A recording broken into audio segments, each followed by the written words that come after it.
Oke, selamat siang. Assalamualaikum warahmatullahi wabarakatuh.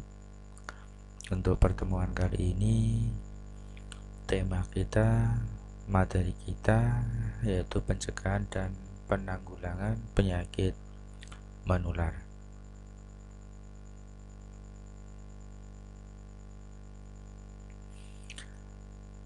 Pengendalian penyakit, ya.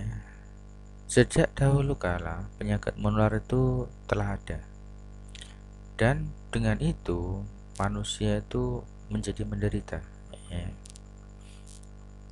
Ditambah dengan sifat khas yaitu mudah menular itu, sehingga frekuensi penderitanya cepat meningkat dan menyebabkan angka kematian yang tinggi padanya.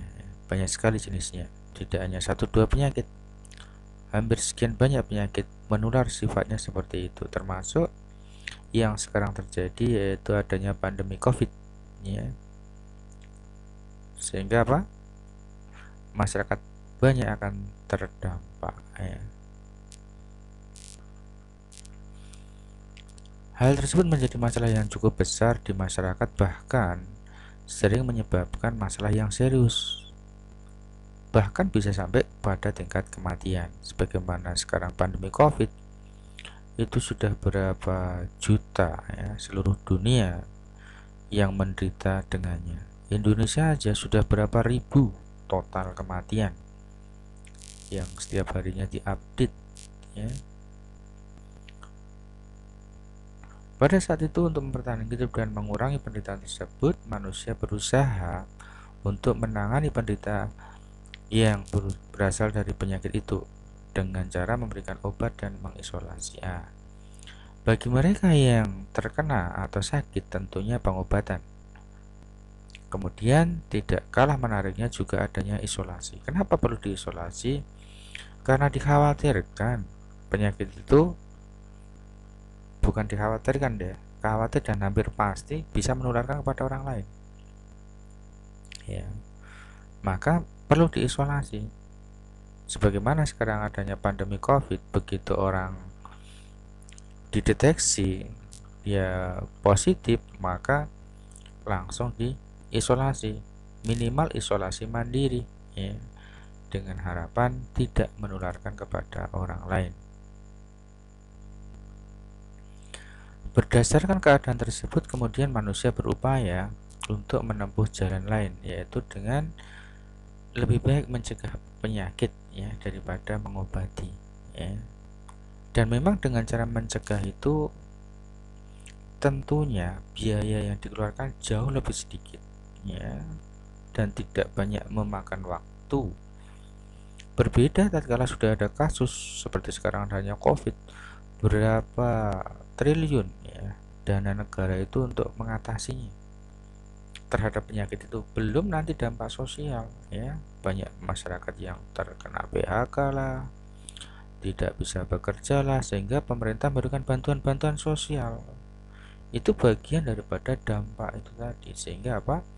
Tentunya untuk penanganan itu tidaklah mudah kalau sudah terjadi, tetapi insya Allah akan lebih mudah dan murah biayanya tatkala kita melakukan pencegahan penyakit. Kemudian secara umum, tujuan daripada pemberantasan penyakit yaitu mengurangi atau mengeliminasi jumlah penderita sehingga penularan penyakit menjadi berkurang, ya, dikurangi, ya. Kemudian yang kedua, melindungi masyarakat atau penduduk yang sehat agar tetap sehat, jangan sampai tertular, ya. Maka sekarang adanya pembatasan-pembatasan dari pemerintah itu dalam rangka, gitu kan, agar penyebaran itu tidak terlalu cepat dan masyarakat yang sehat tidak tertular dengannya. Kemudian tujuan khusus diantaranya menurunkan jumlah penderita yang ada di masyarakat sampai pada level yang serendah mungkin, ya. Kalau bisa zero, misalkan seperti itu. Kemudian yang tujuan khusus kedua, menurunkan jumlah karier dan jumlah bukan manusia tingkat yang paling rendah. Karier kalau sekarang misalkan kayak OTG, orang tanpa gejala, itu sebenarnya kan karier. Dalam bahasa kesehatan itu karier. penampakan dia tuh sehat. Nah, penampakannya sehat tetapi sebenarnya dia itu membawa bibit penyakit. Nah, ini yang berbahaya. Kenapa?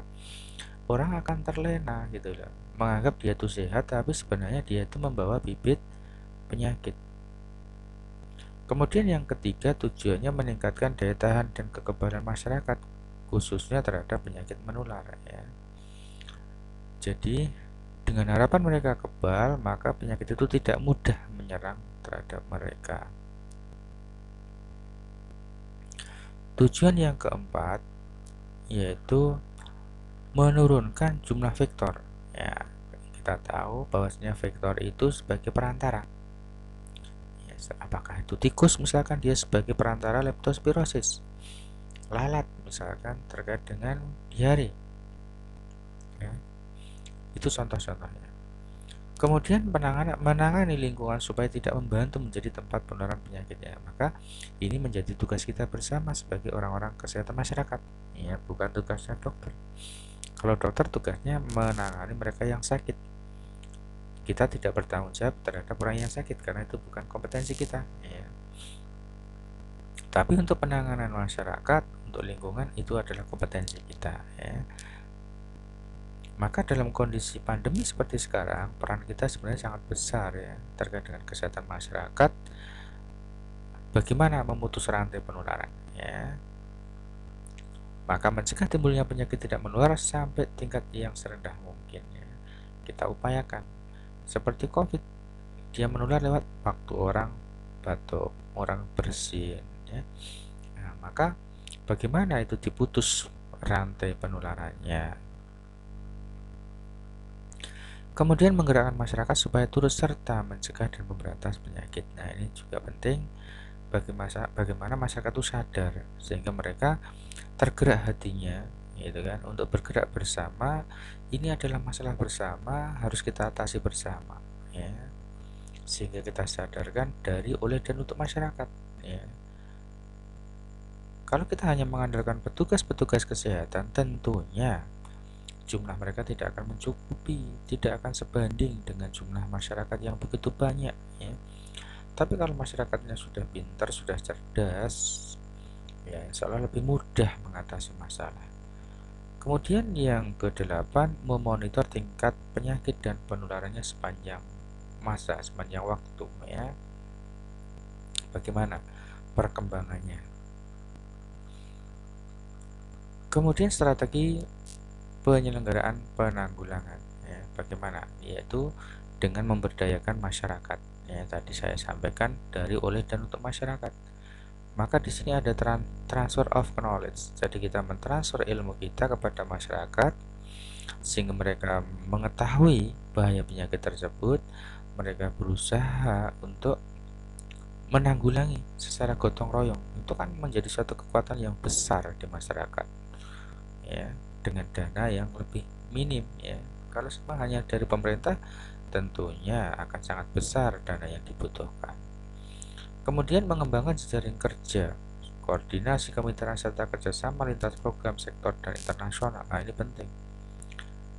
Saling membantu satu dengan yang lain, satu institusi dengan institusi yang lain.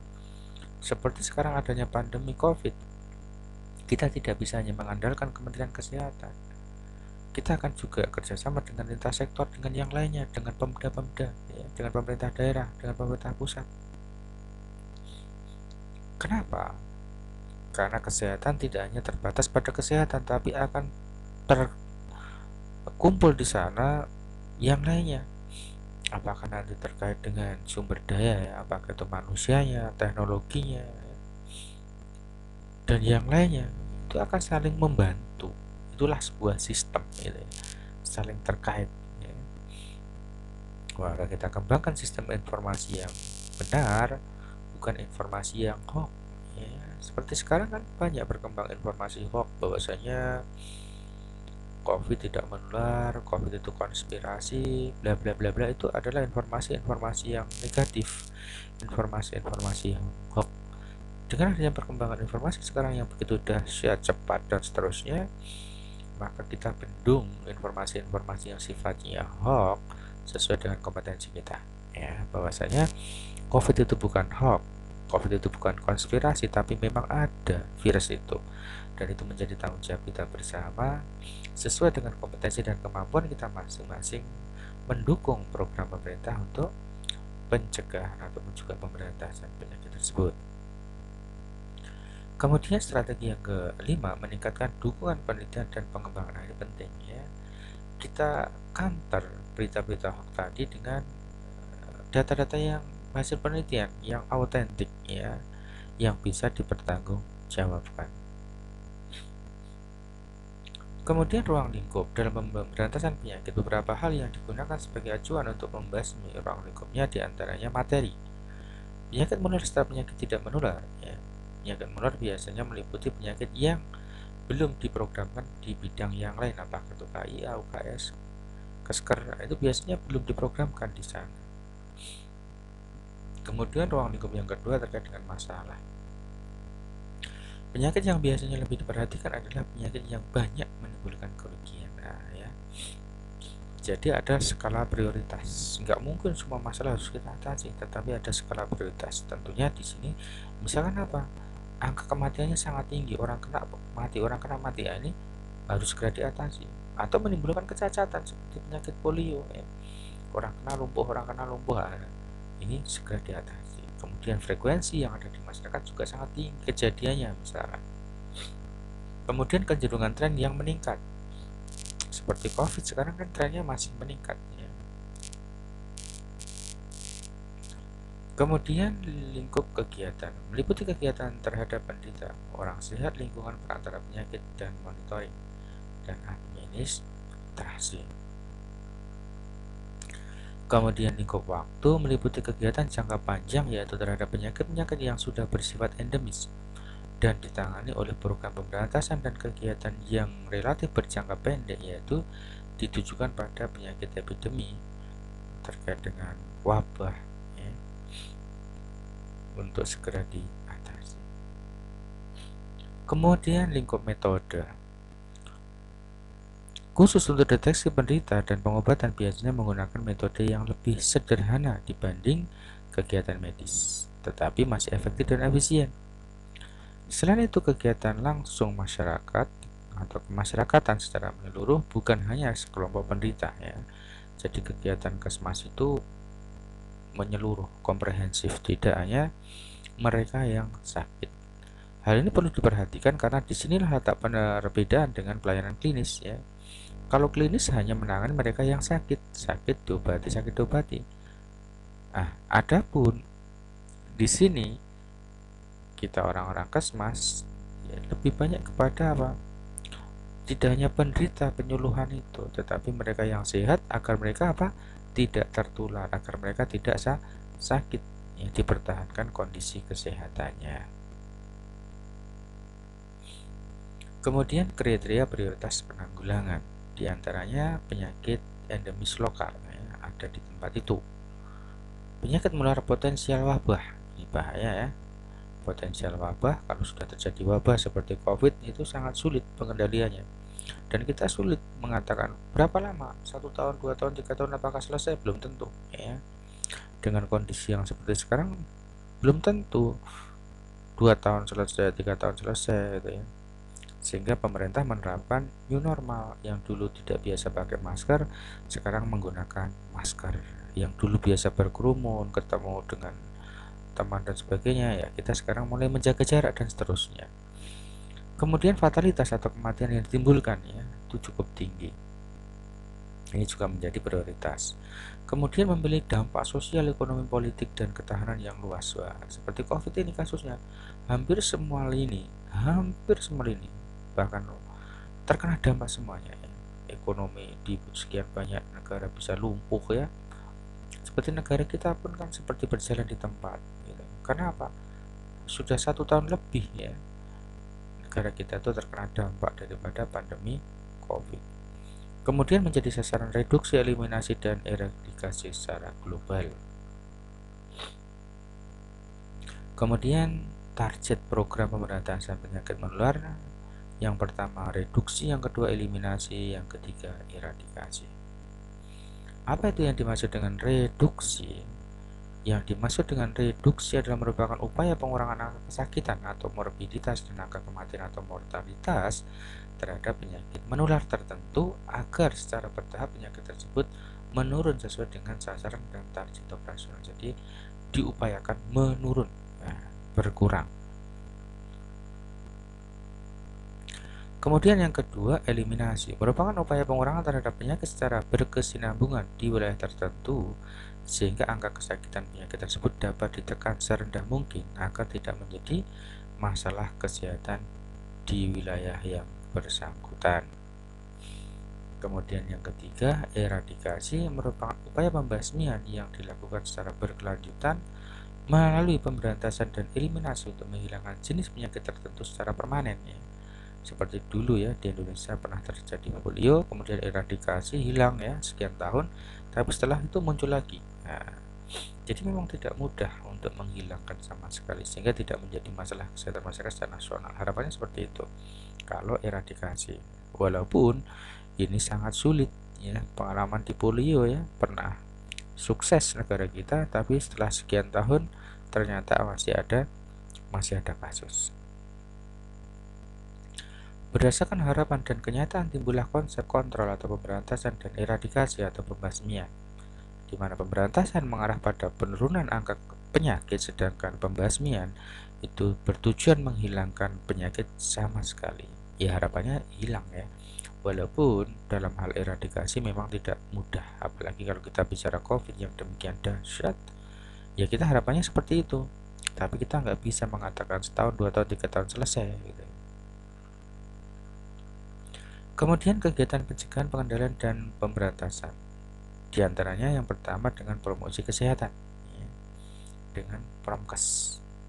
Kalau kita kuliah ada jurusan promkes, surveillance kesehatan ya. Di mata kuliah surveillance kesehatan masyarakat, misalkan, ini juga akan bisa untuk data-data pencegahan.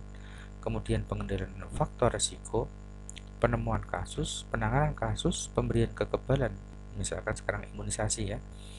Sekarang adanya imunisasi COVID 2 kali ya. Walaupun belum semuanya, tapi nanti pemerintah juga insya Allah merencanakan semuanya ya, untuk mendapatkan itu. Kemudian pemberian obat pencegahan secara massal.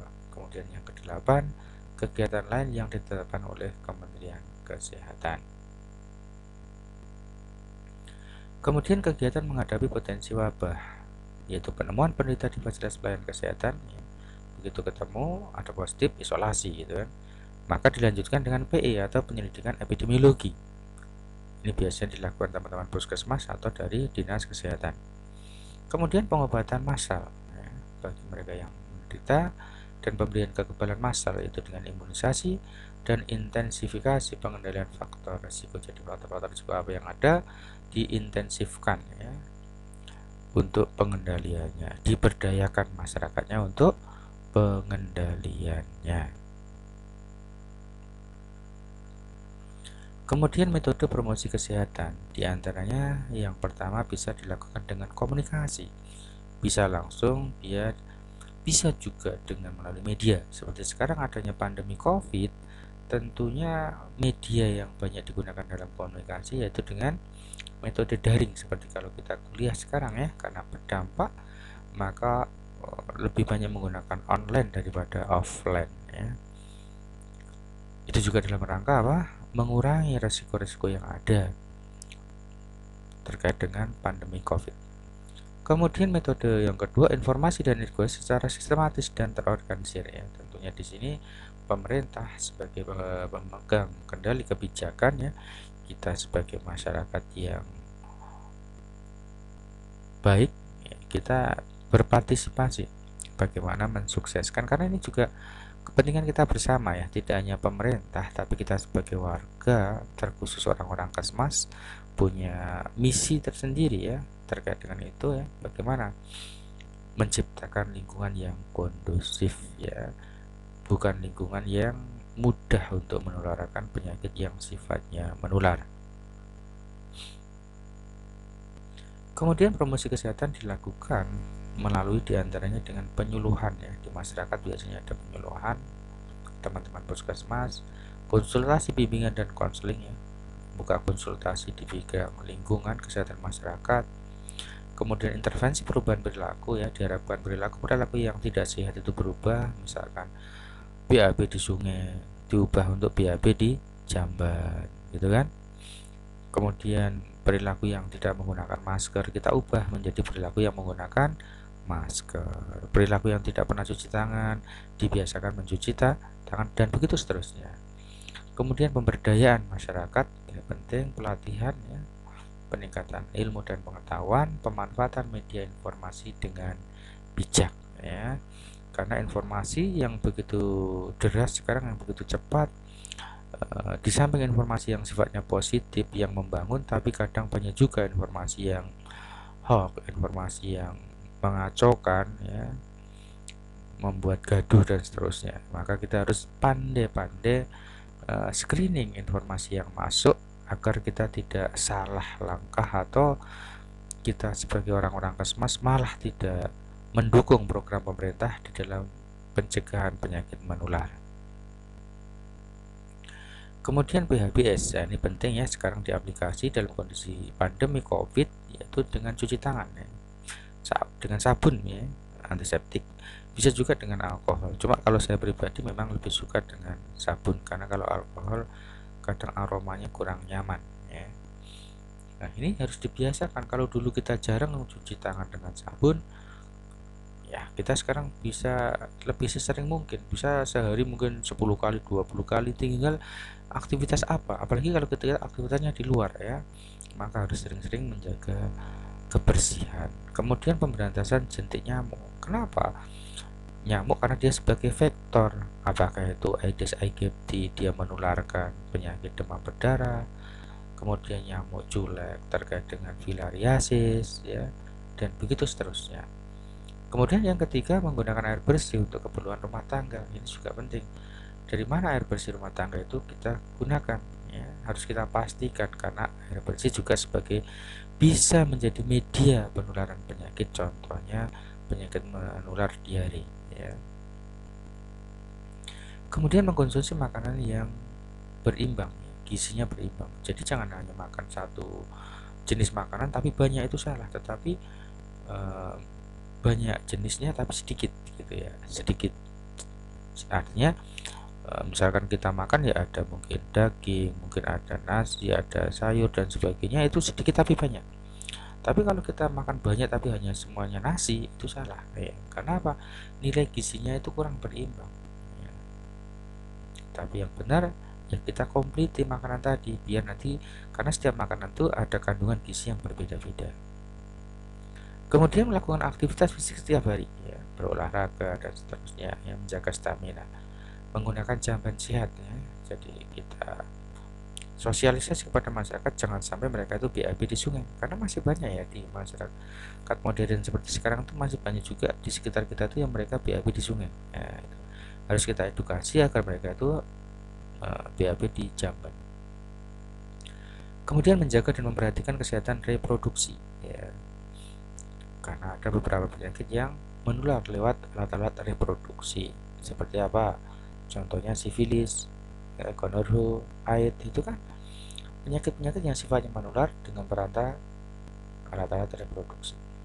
Kemudian mengupayakan kondisi lingkungan yang sehat, apakah itu airnya, tanahnya, udaranya, ya, bangunannya, gedungnya, itu dikondisikan bagaimana kondisi yang sehat sehingga tidak menjadi media penularan penyakit. Kemudian berikutnya surveillance kesehatan. Di antaranya tersedia informasi tentang situasi kecenderungan penyakit. Nah, ini penting, ya. Ini sebagai data awal dari data surveillance itu untuk memberikan satu gambaran kemungkinan ke depan apa yang akan terjadi berdasarkan data yang ada, karena data surveillance itu data yang berkesinambungan. Kemudian terselenggaranya kewaspadaan dini. Jadi kalau kok ada ini trennya kasusnya agak meningkat, ada waspada, hati-hati, kalau orang Jawa itu waspada, jangan sampai nanti tertimpa dengan musibah. Kemudian yang ketiga, terselenggaranya investigasi dan penanggulangan wabah, ya. Kemudian yang keempat, dasar penyampaian informasi kesehatan kepada para pihak yang berkepentingan sesuai dengan pertimbangan. kesehatan ya.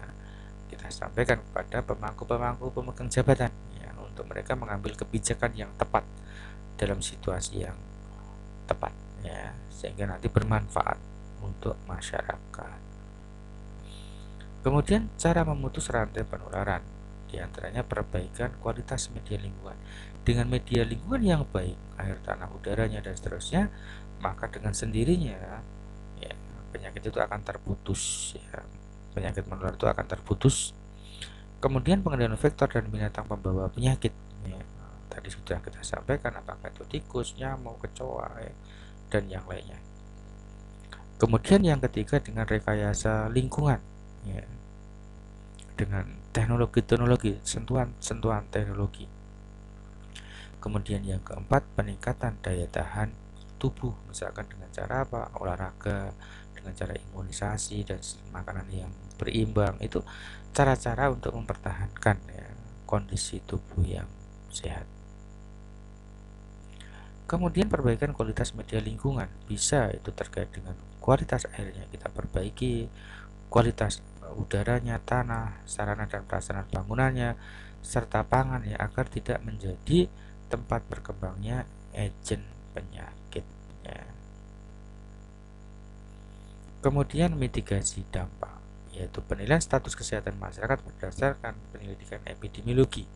Kemudian memberikan jaminan kesehatan. Nah, ini tugas pemerintah tentunya, memberikan bantuan dalam bentuk jaminan ya, kepada mereka yang membutuhkan ya, terutama masyarakat miskin. Menghilangkan diskriminasi. Dalam memberikan pelayanan kesehatan tidak boleh mendiskriminasi kaya, miskin, ras, suku, dan sebagainya, tidak boleh. Menyelenggarakan program bantuan untuk meningkatkan pendapatan keluarga. Ini juga penting karena dengan meningkatnya pendapatan, maka daya beli masyarakat terkait dengan makanan yang bergizi akan meningkat. Dengan meningkat maka akan terjaga kesehatannya. Kemudian pemberdayaan masyarakat dari, oleh, dan untuk masyarakat itu kita sadarkan. Oke, demikian materi yang kita sampaikan. Kita lanjutkan dengan diskusi tanya jawab. Oke, selamat siang. Assalamualaikum warahmatullahi wabarakatuh.